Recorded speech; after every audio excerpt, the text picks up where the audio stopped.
Kumusta po kayo mga ginigiliw? Lagi po nating tatandaan, bawat umaga, hatid ay bagong pag-asa.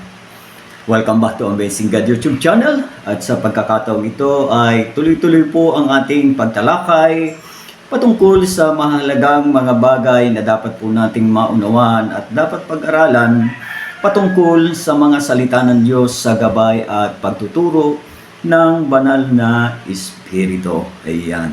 Kaya pag-uusapan po natin sa ngayon ay isang napakapayak na paksa at ito po ay walang iba kundi ang Great Commission lays on Luke chapter 14 verse 26, 27 and 33. Ayan. So, pagpalain po ng ating Panginoon ang ating pong paksa sa pagkakataong ito. Ayan. So, bakit po? Nakasalalay sa Luke chapter 14, verse 26, 27, and 33. Sa salin po ng King James Version ng ating pong gamit o ang Biblia sa Tagalog, bakit dito po nakasalalay ang Great Commission ng ating pong Panginoong Hesus na ibinigay niya sa 11 niyang alagad. At siyempre ay pagkatapos po ng resurrection ay tumawag pa po ang isa pang alagad at ginawang apostol ay walang iba kundi si Apostol Pablo na siya naman pong naging apostol ng mga Hintil. Ayan. So, ngayon ay meron po tayong isang katanungan at sasagutin po natin ito sa tatlong katotohanan. Ayan. Una, kung bakit po nakasalalay sa Luke chapter 14 ang Great Commission ng ating Panginoon. Unang dahilan, mga minamahal kong mga taga-subaybay, ay dahil ito ang paraan ni Jesus. Kung paano gumawa o gawin ang kanyang mga alagad o kay mga taga-sunod. So ito po ang nag-iisang paraan ng ating Panginoong Kristo upang makagawa po siya ng kanya pong alagad o taga-sunod. Ayan. Sapagkat nung una pong panahon, sa panahon ng ating Panginoong Kristo, ay meron pong tinatawag na alagad ni Juan Bautista. At yung pong mga alagad ni Juan Bautista ay tinuruan at hinubog po sila ayon sa paraan ni Juan Bautista. At meron pa pong isa pong alagad, yung pong alagad po ng mga eskriba at pariseyo. Ayan, iba din naman po yung pattern na ginamit po nila, yung paraan, Ayan, iba-iba po, depende po doon sa tinatawag na leader, So, kung ano po yung leader ay ganun din po yung kanila pong paraan ng leader ay yun din po yung kanilang sinusundan. Pero kakaiba po itong sa atin pong Panginoong Kristo.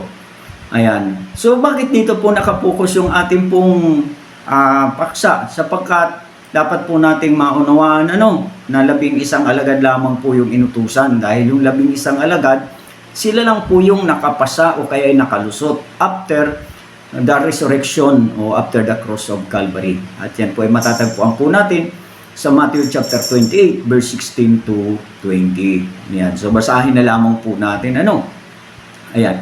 So at ito pong paraan na ito ng ating Panginoong Kristo ay matatagpuan po natin yan dito nga sa Lucas at babasahin po natin sa maikling panahon At siguro po ay wala tayong panahon para i-discuss po ito bagamat dito po sa ating pong channel ay na-discuss na po natin ang ibang mga katotohanan patungkol dito po sa Lucas. Pero kung nais po natin ng further na study, ay pwede ko po kayong paglingkuran. Ayan. So, babasahin po natin ang Lucas chapter 14, verse 26. Ito po yung paraan ng ating Panginoong Hesus sa paggawa po niya ng alagad. Sabi dito, kung ang sino mang tao ay pumaparito sa akin at hindi napupuot sa kanyang sariling ama at ina at asawang babae at mga anak at mga kapatid na lalaki at mga kapatid na babae, at pati sa kanyang sariling buhay man ay hindi siya maaaring maging alagad ko. And verse 27, at sino mang hindi nagdadala ng kanyang sariling krus at sumusunod sa akin ay hindi maaring maging alagad ko. And finally, sa verse 30, kaya nga sino man sa inyo na hindi tumanggi sa lahat niya niyang tinatangkilik ay di maaring maging alagad ko. Yan, puntuhan lang po natin. Sabi ng ating Panginoong Hesus, ayon sa kanyang pattern, ayon sa kanyang paraan, hindi maaring maging alagad ng ating Panginoong Jesucristo ang sino man, na sino mang tao na hindi niya magagawa ang mga bagay ayon sa kanya pong paraan. Ayan. So, yan po yung katanungan, na bakit po nakasalalay sa Luke chapter 14. So, yung una po nating sagot, ay dahil ito ang paraan ni Jesus kung paano gumawa o gawin ang kanyang mga alagad. So, no choice po tayo. Kung nais po talaga natin tayo maging alagad o tagasunod ng ating Panginoon, si Jesus po ang dapat na masunod. As is po ito. Okay. So, pangalawang kasagutan po, ay upang maiwasang maligaw ang 11 at maging si Apostol Pablo na alagad para sa kanilang misyon o kaya ay gagawin. Kaya kailangan po yung tinatawag na pattern. Kaya itong si Apostol Pablo ay nagbigay po siya ng ay babala, doon po sa mga mananampalataya ng ating Panginoon na ginagawa po niya na mga alagad ng ating Panginoon Jesus sa kanyang panahon. Dito po sa Galatians chapter 1, verse 8 and 9. Ayan, babasahin po natin. Datapat kahimat kami o isang anghel na mula sa langit ang mangaral sa inyo ng anumang ebanghelyo na iba sa aming ipinangangaral sa inyo ay matakwil. Matindi po itong sinasabi ni Apostol Pablo, And verse 9, ayon sa aming sinabi ng una ay muling gayon ang aking sinasabi ngayon. Kung ang sino man ay mangaral sa inyo ng anumang ebanghelyo na iba, kaysa inyong tinanggap na ay matakwil. Kaya binabantayan pong mabuti ni Apostol Pablo yung pong mga mananampalataya sa Galacia. Binababalaan niya na kung hindi po yung pattern ng ating Panginoong Hesus sa paggawa ng alagad o tagasunod ng ating Panginoon ay matakwil. Katulad din po nung diniinan ng ating Panginoong Jesucristo na kanyang inulit-ulit, yung sinasabi po ng ating Panginoong Jesucristo na hindi maaaring maging alagad ko. So, 3 times din po niya ito na inulit, yung pong salita na yun na hindi maaaring maging alagad ko. Matindi po, Kaya kung ang pag-uusapan po ay pagsunod sa ating Panginoon ay talagang masasabi po natin hindi ganun kadali. So, okay, number 3 po, bakit po nakasalalay sa Luke chapter 14 ang Great Commission ng ating Panginoon Jesucristo? Pangatlong kasagutan ay upang maging daan ito, para sa isang matibay at mabuting relasyon kay Jesus. Ayan. So, ito po pala ang magiging daan upang ang tao ay magkaroon po ng isang matibay at mabungang relasyon sa ating pong Panginoon Jesucristo. Ayan. So, a committed life to Christ. Ayan. So, a committed life to Christ. Ayan. So, alam niyo po, kasi sa tinatawag pong 5 signs of growing faith, meron pong tinatawag po na hindi mananampalataya, nakikisampalataya.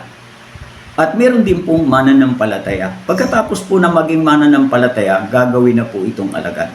At pagkatapos po ng alagad, ay doon naman po, ang sunod na po nun ay ang pagiging iglesia o kaya ay church. Ayan. At yan po ay mababasa po natin dito po sa aklat po ng Ephesians chapter 5. Sa Ephesians chapter 5. Verse 31 to 32. Ganito po ang sabi ni Apostol Pablo. Dahil dito iiwan ng lalaki ang kanyang ama at ina at makikisama sa kanyang asawa at ang dalawa ay magiging isang laman. Ayan, 32. Ang hiwagang ito ay dakila datapat sinasalita ko ang tungkol kay Kristo at tungkol sa iglesia. Ayan. So, kapag ang isang tao po ay naging alagad na ng ating Panginoon, tagasunod, yan. Ang tanong ay saan susunod ang mga tao sa ating Panginoon Jesus? Ay di siyempre kung nasaan ang ating Panginoon Jesucristo, naroon din naman yung mga tagasunod. Kaya kung ang tao ay hindi susunod o magiging alagad ng ating Panginoon, paano makakarating ang tao sa pupuntahan o kaya sa langit o kaya ay sa kung saan naroon ang ating Panginoon? At ang church, alam niyo po ba, ang church ay larawan po yun ng pagiging kabiyak. That is the great mystery. Larawan po yan ng pagiging kabiyak. Ito, pakinggan niyo po mabuti. Ang pagiging kabiyak lamang ang magiging daan upang ang babae ay makasama ng lalaki sa kanyang pamilya o sa kanyang kaharian. At yan po ang larawan kung bakit meron pong pagpapalagad o pagsunod kay Kristo, sapagkat ang tagasunod ni Kristo ay makikipag-isa kay Kristo. No? Yan po yung a committed life to Christ. Larawan ng pagiging kabiyak. That is the great mystery. Ayan. Kaya si Apostol Pablo po, na makuha po niya yung ika-nga'y pinakamalalim na ugnayan sa Panginoon, ang pagiging kabiyak, hindi lamang po ang pagiging alagad. Ito po yung kanyang sinabi dito po sa Philippians chapter 1 verse 21. Ayan, basahin po natin. Sapagkat sa ganang akin, ang mabuhay ay si Kristo at ang mamatay ay pakinabang. For me to live is Christ and to die is gain. Ganito po ang mga taong nag-commit ng buhay sa Panginoon. Ganito po ang larawan ng isang tao na kinuha niya yung pinakamalalim na ugnayan sa Panginoon, ang pagiging church o kaya ay kabiyak. Okay? Yan.